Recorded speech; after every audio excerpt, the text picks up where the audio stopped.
Hello class.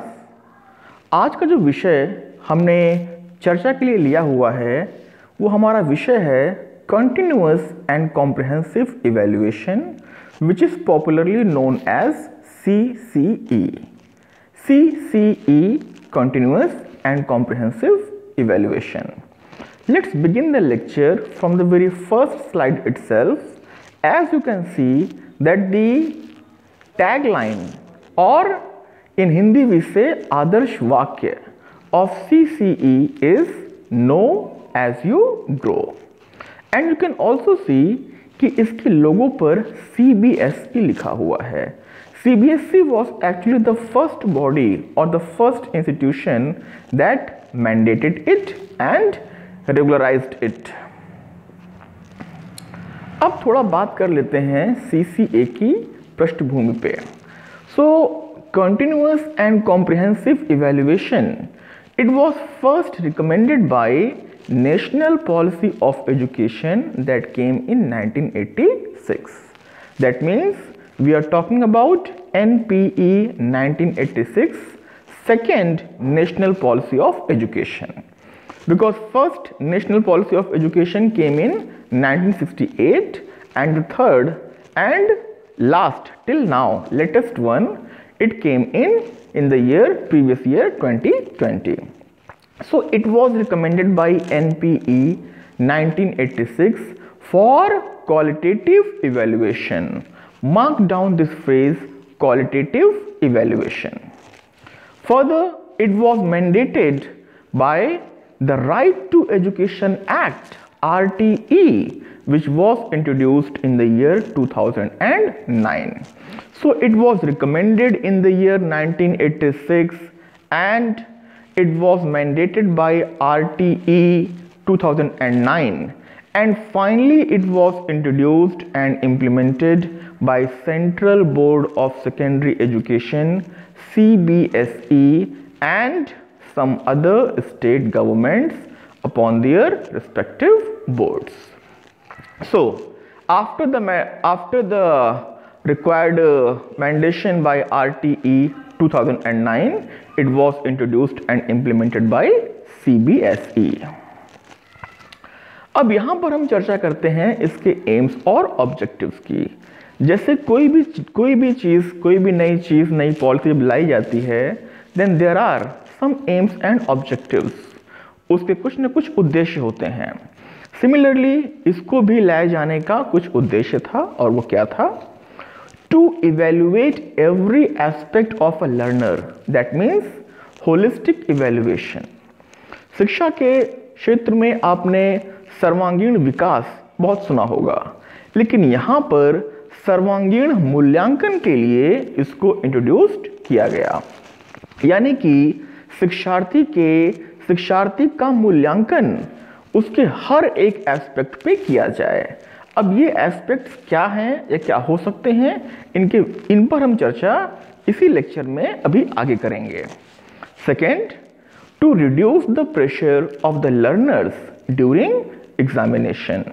And third, to dismantle the monopoly of yearly और annual examinations. आपको भली भांति याद होगा कि पहले परीक्षा वर्ष में 1 या 2 बार हुआ करती थी, after 6 months and then after the end of the academic session, और कभी कभी तो वो एक ही बार आयोजित की जाती थी। अब यहाँ पर हमें समझने का प्रयास करना होगा कि वर्ष में जब परीक्षाएं 1 या 2 बार ही आयोजित की जाती थीं, तो शिक्षार्थी का सब कुछ उसी परीक्षा पर लगा होता था, यानी कि उसका सब कुछ दांव पर लगा होता था। और यदि किसी अप्रिय घटना हो जाए या कोई दुर्घटना हो जाए, शिक्षार्थी परीक्षा में भाग लेने से चूक जाए, तो उसका the academic year of the learner would have gone down the drains। तो ये समस्या ना खड़ी हो, या फिर इसके समाधान के लिए, या फिर हम ये कहें कि शिक्षार्थियों पे जो मानसिक तनाव हुआ करता था, अब तो खैर कम हो गया है, खासकर इन एग्जाम्स को लेके, लेकिन पहले ये तनाव काफ़ी ज़्यादा हुआ करता था। तो इस तनाव को कम करने के लिए, to dismantle the monopoly of yearly examinations, कि ये जो एग्ज़ाम्स, ईयरली एग्ज़ाम्स जो डोमिनेट करते थे, वर्ष में केवल एक बार आयोजित होने वाली परीक्षाएं जो छात्रों को जो भयभीत करती थीं, उन्हें इस भय से बचाने के लिए, उन्हें तनाव मुक्त करने के लिए CCE लाया गया। अब यहां पर हम देखते हैं कि CCE में जो पहला C है, दैट रिफर्स कंटिन्यूअस, इसका मतलब क्या होता है, और मैं आपको बता दूं कि ये कई महत्वपूर्ण परीक्षाओं में पूछा भी जा चुका है। So first C that stands for continuous, it refers regularity of assessment, frequency of testing, diagnosis of learning gaps, use of corrective measures, retesting and their self evaluation। अब हम इसको विस्तार से समझते हैं। पहले वर्ष में केवल एक परीक्षा हुआ करती थी और उसी परीक्षा में स्कोर किए गए, या हम कहें उसी परीक्षा के परिणाम पे छात्र का मूल्यांकन किया जाता था।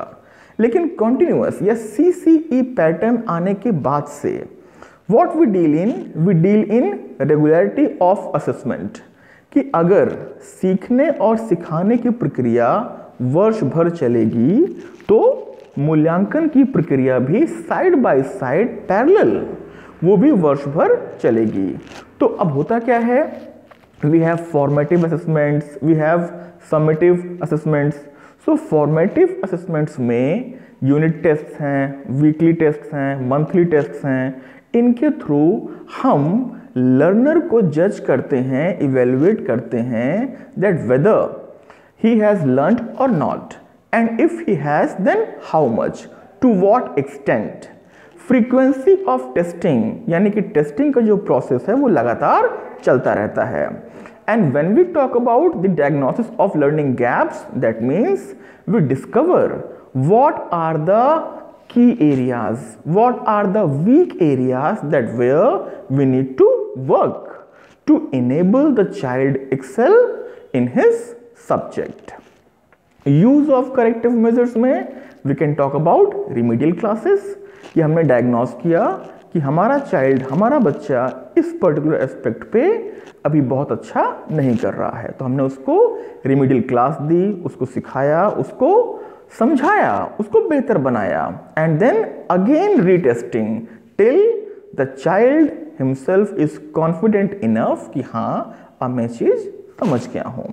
तो इससे उनके सर्वांगीण विकास के साथ साथ हम उनका सर्वांगीण मूल्यांकन भी कर पाते हैं, और फिर वो छात्र, वो स्टूडेंट क्लास में अपने आप को ही फील्स कॉन्फिडेंट कि मैं किसी से कम नहीं हूं, मुझे भी ये चीज पता है, जो कि पहले नहीं हुआ करता था before the implementation of CCE।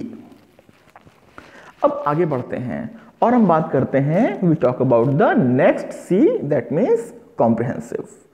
Comprehensive implies covering both the scholastic and co-scholastic aspects of students' growth and development। अब यहाँ पर हम समझ लेते हैं, और उससे पहले अगर मैं आपको बताऊं तो मुझे याद है जब मैं प्राइमरी में था तो अक्सर मतलब जो मुझे मिला करते थे, मतलब हमारे बड़े बुजुर्ग, उन दिनों एक कहावत हुआ करती थी, और कहावत कुछ ऐसे थी कि पढ़ोगे लिखोगे बनोगे नवाब, खेलोगे कूदोगे बनोगे खराब। शायद मुझे बहुत अच्छे से ध्यान नहीं है, लेकिन कुछ ऐसा ही मतलब था। मतलब ये था कि पढ़ाई, study is everything, and sports, play and the other areas of your interest they can lead you to disaster. लेकिन ऐसा नहीं है। CCE पैटर्न आने के बाद से हमने ये डिस्कवर किया कि एजुकेशनल साइकोलॉजी में हम ये समझते हैं that no two students are alike. कोई भी दो छात्र कभी भी सेम नहीं हो सकते। तो हम ये कैसे समझ लें कि पूरी की पूरी कक्षा में बैठे हुए सभी विद्यार्थी एक जैसे होंगे। कुछ बच्चों को अपनी फील्ड में एक्सेल करने के लिए क्लासरूम चाहिए होता है, लेकिन कुछ बच्चों को अपनी फील्ड में एक्सेल करने के लिए मैदान चाहिए होता है। वो स्पोर्ट्स में काफ़ी अच्छे होते हैं, वो गेम्स काफ़ी अच्छा खेलते हैं, और वहीं पे कुछ बच्चों को मंच, स्टेज चाहिए होता है। वो वाद विवाद कर सकते हैं, they can think rationally, they can write poetry, they can write stories, so there are various areas. तो जब हम बात करते हैं कॉम्प्रिहेंसिव की, तो हमारा मतलब होता है कि हम जो स्कॉलिस्टिक एस्पेक्ट है यानी कि एकेडमिक्स, वो तो हो ही, साथ ही साथ जो लर्नर्स का को स्कॉलिस्टिक एस्पेक्ट्स है यानी कि उनका area of interest, sports, games, public speaking, creativity, music और बहुत सारे डोमेन्स हैं, it might be the case of some skills, तो हम उनका भी मूल्यांकन करें, या अगर वो उन क्षेत्रों में बहुत अच्छा कर रहे हैं तो उसका भी वेटेज हम उनको मूल्यांकन में दें।